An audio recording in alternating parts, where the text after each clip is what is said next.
Okay. Hi, welcome to another Talking Cafe. My name is Daniel Bell and I'm a village agent, part of the Sedgemoor team. Today we'll be discussing mental health support with younger people, and it's my pleasure to introduce Dawn Carey, who represents a charity in Burnham-on-Sea who have been proactive and effective in supporting the younger generation within the Sedgemoor area and beyond. And the charity that she represents is In Charley's Memory. Hi, Dawn. Hiya, Dan. How are you? I'm well. Just to point out that due to the conversation topic, this may cause distress to some that are feeling at odds with their own mental health at the moment. So I would urge caution with regard to watching this edition of Talking Cafe. This is being recorded. Therefore, it can be watched in stages and revisited at your own convenience. And obviously, if there's any questions, then please don't be afraid to put them in the comments if we can't answer them now, or if you're watching it as a recording, we will try and ensure that all questions are answered moving forward. We're ever so lucky to have you here. The services that you offer are exemplary. Would you please tell us more about the charity? Absolutely. Yeah. So the best place to start is at the beginning, I guess. So 6 years, sadly, at the age of 18, Charlie took his own life. He'd been struggling with his mental health throughout all of his adolescence. As I said, Charlie was 18 when he took his own life. And rather than grieving, his mum just got this fire in her belly that she really wanted to spread the message that young people in Somerset are struggling with their mental health. So initially, Jo really just started raising awareness, sharing Charlie's story, telling people what happened. She went everywhere. She was on the radio, she was on the telly. She set up a Facebook page, Daniel, and we got 30,000 followers within like the first 12 months. It was mind-blowing. But almost a lifeline on its own, really, the social media side of it. Do you know what? I cannot tell you the stories that were shared with us via Facebook. We were having people from New Zealand, Australia, Canada, all just so desperate to talk about their own story, whether it's been their mental health journey or the fact that they've lost a young one to suicide. And I think that really inspired Jo to do so much more than just talk about Charlie's story, because what she didn't want is for more people to go through what she's had to go through, really. So she set up In Charley's Memory, yet less than a year after Charlie's death. The charity, very brave, a very, very brave woman. But less than a year after Charlie's death, we were officially registered as a charity. We got charity status. And from there, it's just flown, really. I mean, my goodness, you remember the early days. You remember how much Charlie's death impacted on the whole community. Yes, yes, I do. Do you remember the night that Charlie died and Manor Unfortunately filled with candles, and there was over 300 people, teenagers. Yeah, absolutely filled it. And I think Charlie's story resonated with so many people because they were looking at their kids thinking, my God, it could be my son or daughter. And from that point, we just had a massive, massive influx of financial support, emotional support. And Jo really decided that at that point, she wanted to support young people in more ways than just talking about Charlie's story. So, my God, that was 6 years ago now. Let's fast forward to 2020. And I believe we're one of the fastest growing young people's mental health charity in Somerset. We've got 19 counsellors. We've got 85 young people that we see each week. Now, when I say young people, we originally started off working with young people aged 11 to 25. We've now changed that. We work with anybody from the age of 11 and up. There is no upper age limit, but for 6 years I've been saying young people. So as far as I'm concerned, if you're a young person, it all counts. But yeah, we see 85 young people a week. We're the busiest we've ever been. And it just shows you how much in Charlie's memory is needed in this area and how important it is to people, you know, because sadly we all know the stories where people don't meet the criteria for certain organisations, or they don't have the money for private counselling, for example. So, and also those criteria seem to change somewhat as well, don't they? Yeah, you know, yeah, so I'm not going to sit here and bash organisations, because the mental health currently is a pandemic within itself, you know, and people can only do what they can do. But unfortunately, a lot of the criteria is you have to be that end of the spectrum. So we would love to get to kids before kids get to crisis, get to adults before the adults get to crisis. You know, early intervention, offering that support, just being there so they can come and have a chat once a week. But the reality is, and as a direct result of the pandemic, we're seeing a lot more people that are struggling a lot more than just a little bit of anxiety or just low mood. And you know what? That's fine. That's what we're here to do. We're not here to judge. We're not here to say no. It's a completely confidential service. You know, whether you're 14 years old, whether you're 44 years old, you know, what goes on in that room is between you and your counsellor. The only time we would ever raise an issue is if it was safeguarding, and I hope everybody would understand the importance of safeguarding and keeping someone. Absolutely, yeah. But yeah, so we offer one-to-one counselling. Am I talking too fast? I told you I like talking. No. You're absolutely fine. Get as much information as possible. It's so vital. Right, 30 minutes ago. we offer one-to-one counselling, and I think what's really special in Charlie's memory, we don't cap the service. And by that I mean, if you reach out to us, whether you're a parent, a young person, somebody that's struggling later on in life, we're not going to sit here and say, right, you've got 12 weeks, start talking. We will say, we will see you for as long as you need to be seen. And that is so important, because everybody's an individual. Everybody is different, you know. Yeah. Put me in a room and I'll talk the hind legs off a donkey. But for somebody else, it might take 6 weeks for them actually get to the point that they want to make as to why they're there. Obviously, that impacts on our waiting list, but we're never going to change, because you know, because people's anxieties, people's fears, people's depression, I mean, it's such a person-centered thing. They can only express it in their own way. So yeah, I mean, it's quite beautiful, the fact that you know, the charity is still, you know, even though it's obviously growing and becoming more proactive, becoming more effective in helping such a large area of people, it still is very much centered still at the core of why it was there at the first place. Its solid foundation is still helping people on all those levels. Daniel, it will always be, because, you know, for us, and I don't say this with a heavy heart, because we look at Charlie's picture and we smile, you know, because for us, this is Charlie's legacy. So for his 18 years, he saved hundreds of young people, supported hundreds of young people, you know. And as I touched on earlier, we don't want anybody to go through what Charlie's family went through. And it's that keeps us going. That's the reason we'll never cut the amount of appointments you can have. As I said, it's person-centered. It's about you and what you bring to the table, whether that's 12 weeks, 24 weeks. It's your story. As I said, you know, we're not here to judge. We're not here to diagnose. We're not here to tell you what's right or what's wrong. We're here to listen and support you and guide you if that's what you need. And, you know, for a lot of the young people, it's giving them coping techniques, you know, exams are coming up. I go to the schools, I talk to the students, and I say to them, you know, you're doing your GCSEs, you're doing your A-levels, you're going to feel like crap. You know, none of us have gone into exams at any age and felt amazing.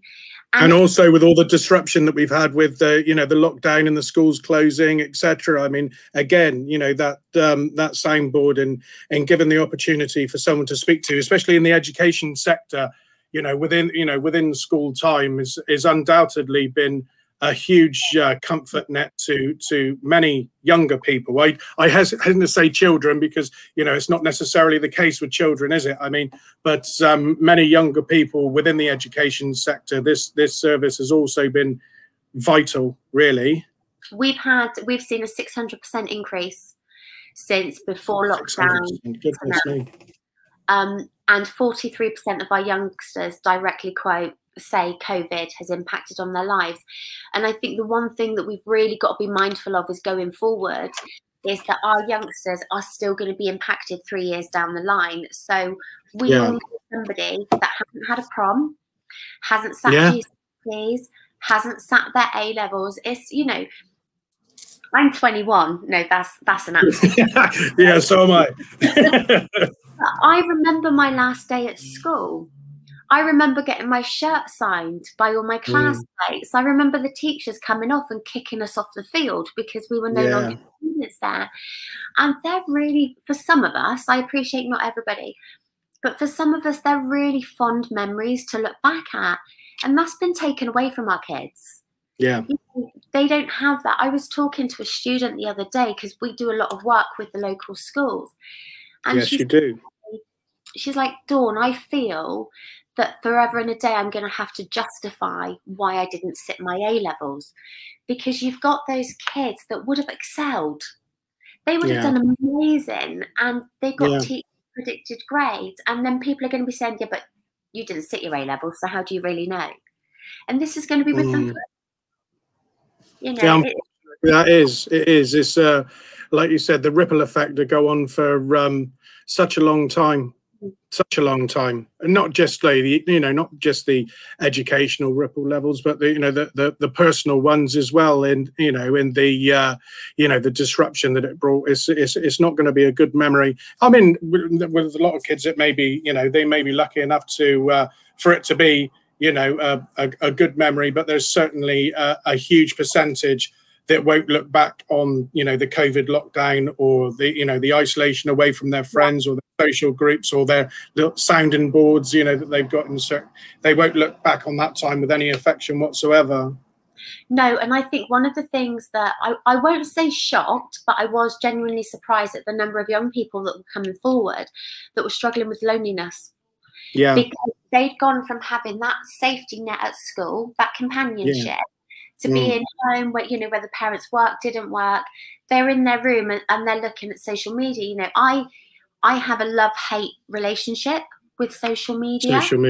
When I talk to the young people, I say to them, would you have these people in your lounge? Would you make them a cup of coffee? Would you go for a walk with them? And if the answer is no, why the hell are they on your Facebook?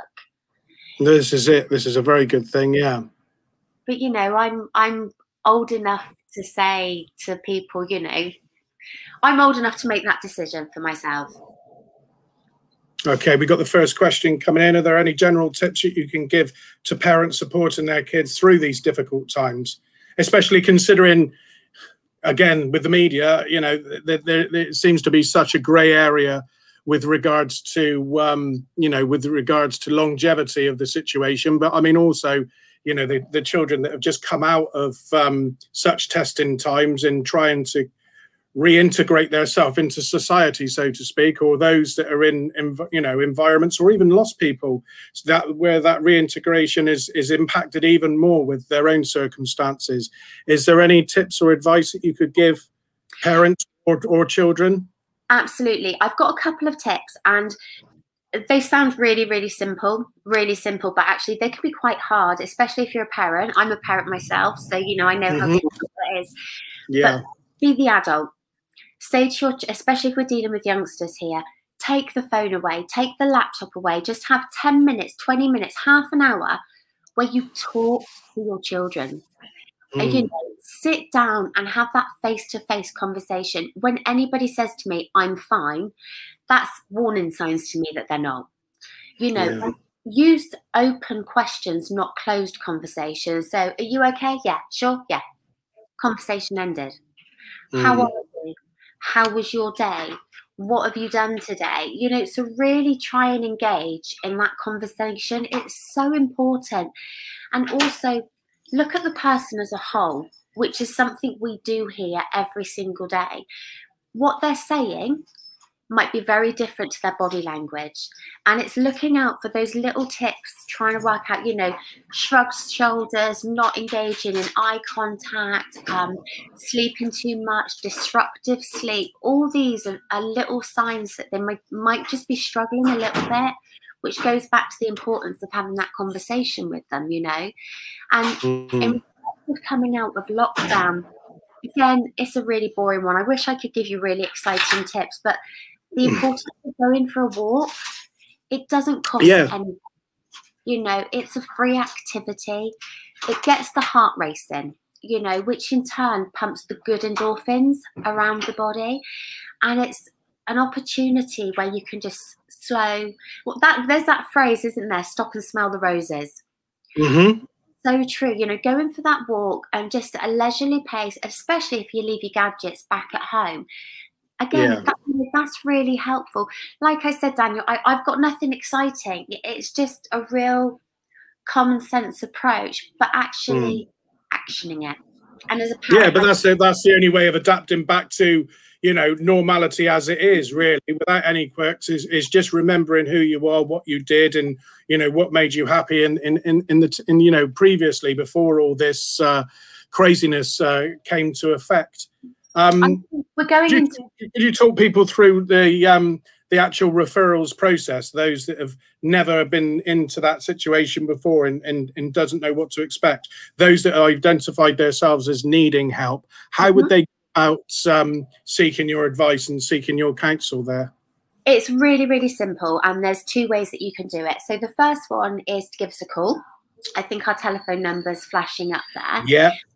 And you don't have to share your story on the phone. This is really, really important.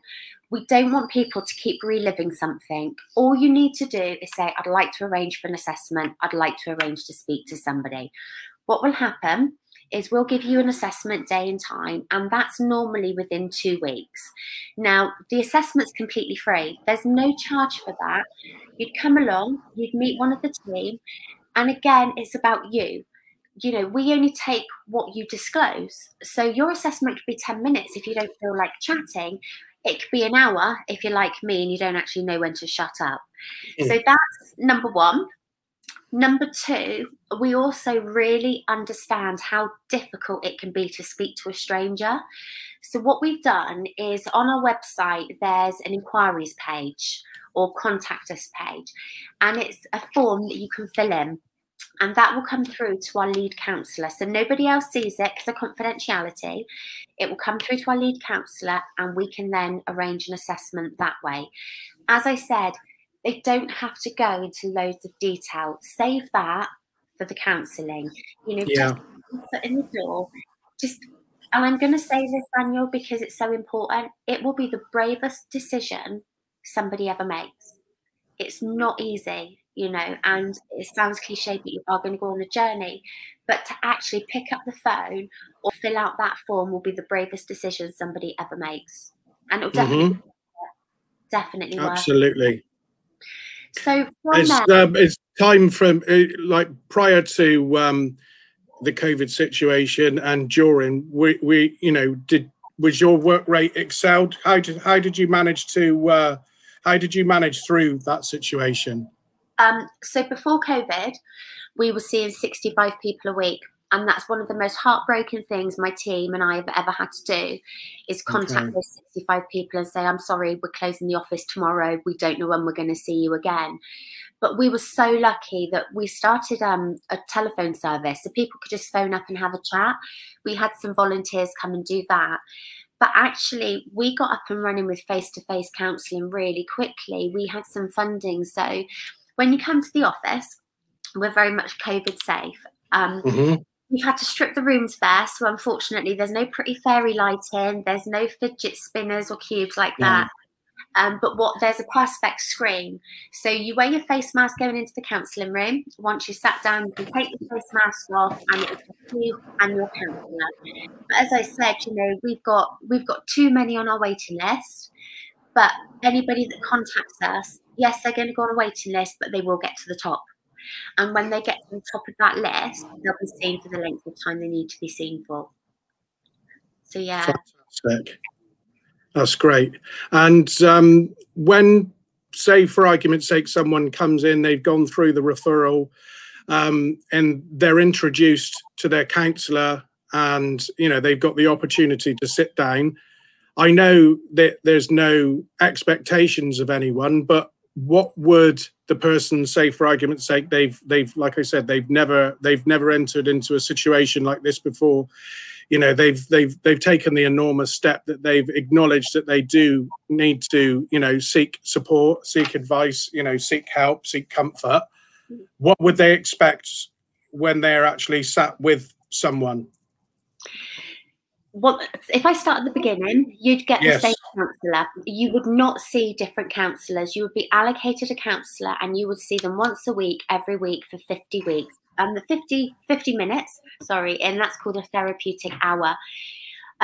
It can be really difficult to sit in front of a stranger and start talking. But the counsellors have got tips for that. We had somebody that come here for 6 weeks, all they did was play Jenga, because actually when they weren't looking in somebody's eye, they found it much easier to talk. You might find it easier to draw pictures. You might find it easier to write it down. You might start talking to somebody and realise, I'm not actually talking about what I thought was troubling me. So it can go off in all sorts of direction, but it is talking. You have to be willing to engage. It's only going to work if you're willing to be honest with the counsellor. As I said, there's no time scale, Daniel. So if you want to come and play Jenga for 6 weeks, do it. The counsellor's not going to tell you what to do. And you've had some amazing feedback from people that you've helped historically as well. Yeah, we This one gets to me. We had an amazing young man about 4 years ago, and he came to us, and he was actually suicidal, and he saw our counsellor for 6 months. So he wasn't going to school. Parents were terrified. He had one-to-one counselling for 6 months, and then 18 months ago, out of nowhere, he organised an open mic night, and he raised £800 for the charity. Now, the young boy that came to us all those years ago would never, ever, ever have stood in front of people with a microphone in his hand. But I think what was so special was the letter we got from his parents. Take your time, darling. They said that they thought they would be burying their son in the next 18 months. And he went on to do an event for us and go and have an amazing, fulfilled life. And what is so wonderful is he talks about his story. He shares his story. And that's probably the most special, bravest thing he can do, because there is still a stigma attached to mental health. Unfortunately. And we all have it. We all have it, Daniel. It's just some of us are able to shrug it off a little bit better than others. Some of us have got coping techniques. I love gardening. I don't shut up. So there's no fear that I'm not going to tell somebody what's on my mind. But, for other people, they don't have that. And that's okay. That is okay. That feedback that you just mentioned there, I mean, thinking of the family that bravely set up all the initial stages, all the solid foundations of the charity as it is now, I'm just kind of envisaging that feedback going back to them, and feeling the tsunami of emotions that one would feel, I suppose, if they were in their situation, pride, pain, everything. I mean, I know that you're all kind of, one large family now is the solid and wonderful force behind all the good that's being done within Charley's memory. But thinking of, I mean, I know that's the one that you've picked out, and we both know that there's many wonderful success stories that holds up the charity as it is now, and is pushing it forward in such a wonderful way. But it's lovely to hear that, like you said, I mean, that's such a dramatic quite literally, life-changing moment. So, that's fantastic. I suppose the point to be made is the fact that no one needs to feel afraid to take that step and seek that advice. Like you said, unfortunately, there is still there's still, there's so many ridiculous stigmas and so many, so many different walks of life over so many things. But with this, with this charity and all the help and all the good it has done, I sincerely hope that people won't feel afraid to to take that leap and make that call and have that initial conversation and accept that help on their terms that that conversation will lead to, because there's so many people. I know that you're seeing older people now, and that's a wonderful thing, but especially when you're harking back to the first days of ICM and the younger people that it was primarily helping initially. There's so many lives that have been changed, like you said, literally hundreds of lives that's been altered for the better as a teamwork thing, from the counsellor and the person that's seeking. They both work with each other in order to create something wonderful and a wonderful addition to societies that's walked away from that. Exactly. And I think the one thing that I'm so proud of with ICM is every single one of us are here because we care. There's no egos, there's no ridiculous salaries or posh cars on the drive. Excuse my French, but we're all here because we give a shit. And exactly. And I'd like to think that that's what comes across. I want to touch on something though for anybody that is listening, because we've spoke about how brave it is to reach out.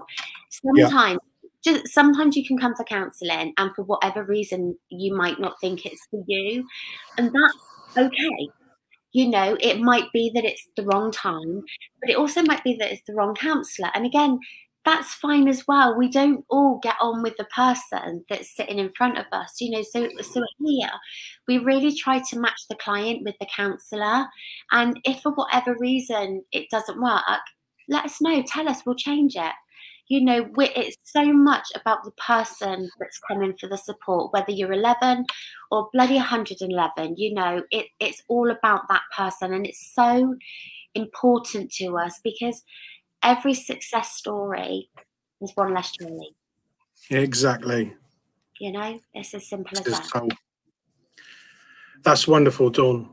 And I'm grateful. I'm grateful for your time, and I'm grateful for the fact that you've that you brought this to the Talking Cafe, and our people can listen, and hopefully there's people out there that have considered this option that's available to them, and if they feel it's the right thing for them, that they choose to take it. So as I said, any questions that you may have, you don't need to necessarily put them in now. They can go in the comments, and Dawn or one of the wonderful people that she works with, can answer them for you in due course in your own time. So thank you very much, Dawn. Thank you for bringing this to us, and grateful for everything that you do. Thank you, Daniel. Thanks for having me. And like I said earlier, it's confidential. We're not here to judge. We are here to just support and help where we can. So, if anybody wants to contact me, by all means do. And there really is no such thing as a stupid question. If there is, I've already asked them. So if they need anything, just reach out. Thank you. Take care. Thanks you. Bye.